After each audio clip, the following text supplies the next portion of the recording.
I don't think there are gonna be any more good games. It's time to leave this channel behind. I hurt myself.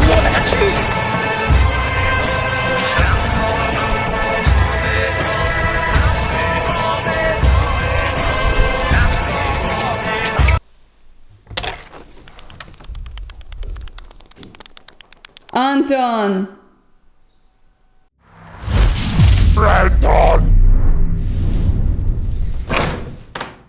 Welcome to the most European channel on YouTube, where we speak more languages than, well, Americans. I take it back immediately. So God of War, huh? Okay. It's been a while, Kratos. You little hero de puta. When everybody was hyping this up, I was still unimpressed. But guys, Dios mío, man. Other game developers create shitty content and expect to get away with it. The shadows betray you because they belong to me. Yalla habibi, let's just do this review. Epicness awaits.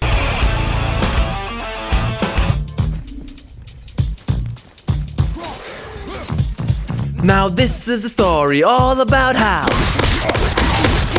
So get this, Kratos, the albino gangbanger and party member since 1933, has a son now, Atreus. That's what you get!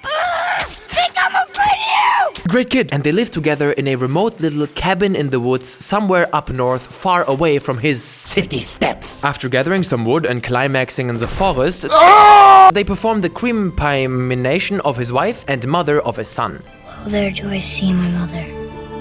Oh, there do I see my father. Oh, there do they call to me. Yeah, I know. Pussy, it was her last wish that they scatter her ashes on the highest peak of all the realms. So right before they're about to embark upon their adventure, they get a visitor. Oh. What can I say about their encounter? Let me give you a brief summary. The stranger goes, then Kratos goes. Suddenly the stranger goes, Kratos strikes back. Until he gets, but he makes a comeback. Or does he? He does!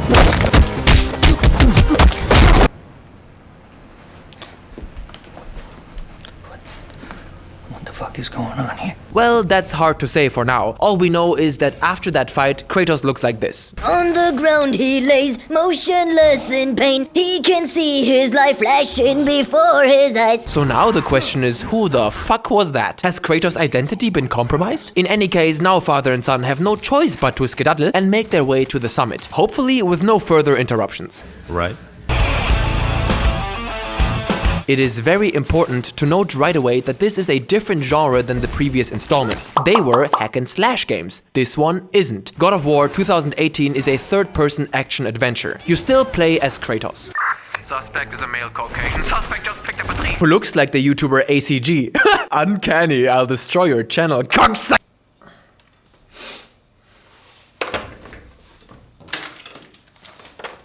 And you always have your son at your side, all the time. All month, guys.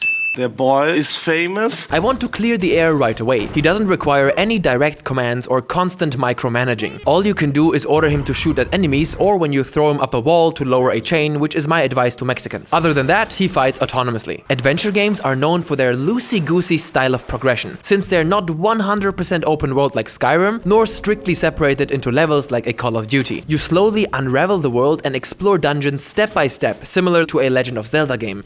We really gotta go back down here again? Do you see any other way? It depends on you how much you want to learn about this place. For example, on this ancient piece of history, you'll see horrible human experiments.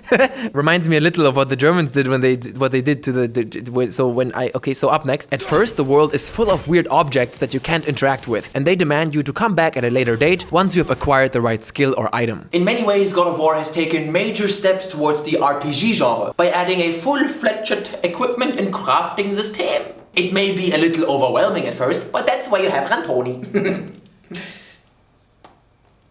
Some people have said in the comments that I have a German accent, which is their way of insinuating that I ain't got no Strickred. They be trippin'. Your main weapon remains the same, but you can add a light and a heavy rune attack. These are special attacks with different characteristics. They have a short cooldown and can be exchanged with others that you have found at any time. They have a short cooldown and can be exchanged with others that you have found at any time. You can also upgrade them twice to further increase their effectiveness. And lastly, your axe also has a pommel. Pommel. Sounds kind of funny. That further improves your statistics seen at the top right. Your armor consists of a chest, waist and wrist piece that may hold sockets for enchantments, but don't forget about the talisman, which also offers another combat skill or passive improvement, and should be carried around by any contemporary skinhead with a sense of fashion. Do you smell something? All of these things can be upgraded at the shop. How would I describe the shop owner? Radical. This is where you sell useless scrap that you find during your journey, and as the time goes on, you unlock better and better items to craft. Of course, only if you have the appropriate resources, which are found in the various chests around the world. Like this one right there. Now carefully open. Okay. These are often hidden or require you to solve some sort of environmental riddle to open. The classic find 3 of a certain type of item to increase your health bar is also present here, and the same goes for your rage bar. So let's talk combat. You have a heavy and light attack, a block, dodge, and an axe throw. That's it. At first, that is, as you defeat all sorts of monsters that each have their respective level and attack patterns, you earn XP, which you use to buy new skills. Most monsters are male though, not many females in the game in general, but Kratos still knows how to treat a lady. Interestingly, Kratos can sheath his weapon at any time and fight barehanded. This does less damage but causes the enemy's stun meter to increase. Once filled, you can perform an instant kill finisher. Ow. Ow. Ow. If the rage mode is activated, Kratos also fights this way and becomes invincible. Therefore, the skill trees are divided into your axe, barehanded, and Atreus' bow. The higher levels become available as you upgrade your main weapon. But combat isn't everything here. It is important to note that God of War is a very character-focused game with plenty of dialogue and cutscenes. And shit gets very personal. Oh boy. Boy. Yeah, boy. The world is filled not only with treasures, but also with shrines and Norse lore that you can decipher and read up on in the Codex. There's some very interesting stuff right here. I don't always get it, but it's deep. If you are observant, you will find many hidden paths and hideouts. Exploration, riddle solving, climbing, and action alternate quickly all throughout the game. Marhaban to the caravan of fun. Rarely has something like this ever occurred. This game is groundbreaking. In comparison, the previous God of War games weren't even pimples on the asshole of humanity. From the first second till the very last, it's a meticulously well-crafted masterpiece that deserves all of our love and support. Like the mentally ill. You know, until we round them up and... I don't want to go on and on about presentation, but please. It's like a dream come true. Can somebody wipe my ass and lick it? This game has cutscenes like we have not witnessed before. Why is this possible? Why does this look 100 times better than any CGI action movie from the past years? They are jaw-droppingly intense and just edge of your seat insanity. They outdid the entire entertainment industry, including Naughty America, in terms of combat cinematography. Nobody does it better. And not only that, it also handles the quiet and introspective moments so tactfully. Why are you doing that? Too slow. Try again. Cut it out! Weak. Again. Again. Stop it! Again. Take the funeral scene in the beginning. It's so sad. A child with tattoos. WTF? Additionally, the world is so incredibly gorgeous, varied, and rich in lore and mystery. There's information and depth in every corner of this detailed world, and the amount of care that went into designing this place is more tangible than your mom's pussy after girls' night. And that's damn tangible. Then, of course, we got the characters and the dialogue. Tarantino has a boner right now. I promise you that. Kevin Spacey too, but for different reasons. Yeah, he knows.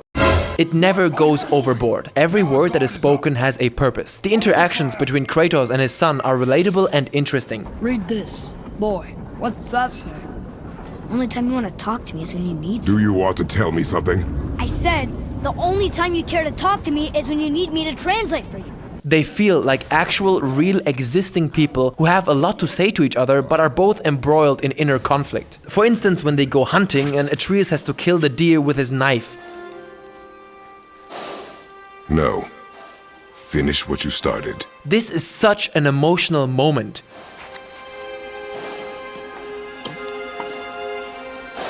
For the animal, of course. He's dying. God of War explores extremely interesting themes of father and son relationships that reminded me of books such as Le Premier Homme from Albert Camus and some from Franz Kafka. That's right. Aristotle, Kierkegaard, Schopenhauer, Heidegger. The point is I'm smart. What does it mean for a child when his only source of authority is a murderous madman? The bond between these two is at the core of God of War's narrative. Emotions are conveyed very well without ever feeling cheesy, and Kratos is officially one, if not the, coolest and most badass motherfuckers out there. I didn't expect it, but Kratos is great with the children. He should have become a priest. 8-year-olds, dude. 8-year-olds. The game excels at presentation and writing, but that's not where it ends. The fighting system is fantastic from the very first thing. It feels intuitive, accessible, and impactful, yet offers a great challenge. The skill system has just the perfect amount of complexity. It never becomes ridiculous in terms of button combinations, and every new move you learn actually has its use. It's never just a longer combo, that would be gay, all of which beautifully interplays with the enemy variety. You're constantly facing new opponents that require you to rethink your strategy. God of War is not a button masher.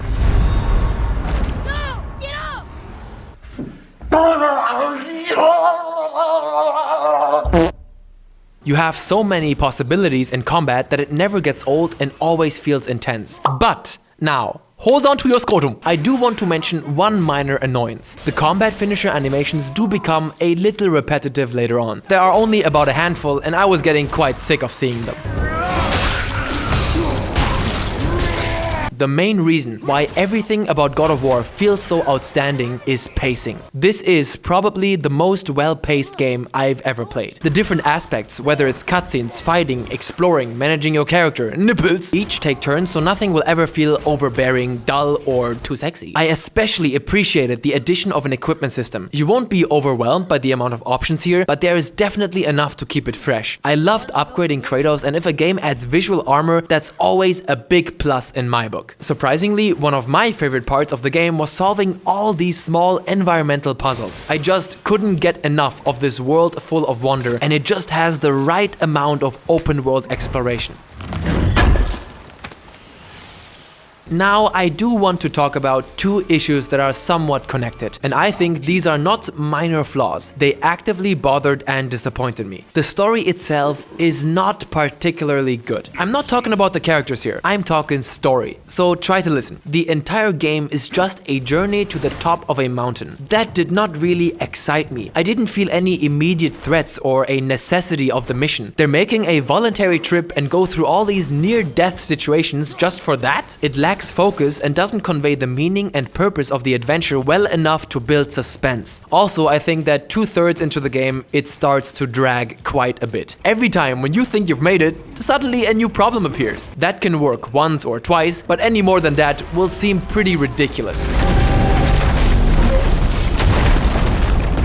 On one hand, I was excited and happy about it, because it meant I could keep playing, but on the other hand, the arc of suspense is completely fucked. Secondly, when I say boss fights, stinky faggots should come to your mind, not in your ass. God of War wasted a lot of potential in this regard. Norse mythology is so rich and many legendary gods are mentioned and talked about, yet you barely get to face any of them. And the remaining boss fights are all rather... there is no main villain. Don't get it twisted. I do understand why, but I expected a lotti carotti more. I'm not sitting here saying, oh, I wish I was able to fight Hitler, okay? Only one person was able to kill Hitler, and that's Hitler himself. This really frustrates me, because I know it's not the story they wanted to tell. This is an origin story. I accept that without complaining.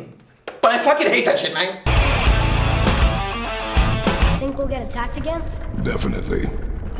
Okay guys, this is some unbelievable shit right here. Probably the biggest shocker. God of War took me almost 25 hours to finish on normal. There's also easy, hard, and for all of y'all crazy people out there, Rantoni penis? That is huge for a game with this amount of detail. I did many side missions, but I still got a bunch to do, and it is possible to complete them after you're done with the main storyline. There are even entirely optional realms to explore, not to mention all the treasure chests and hidden secrets. It's insane, and it puts other games to shame.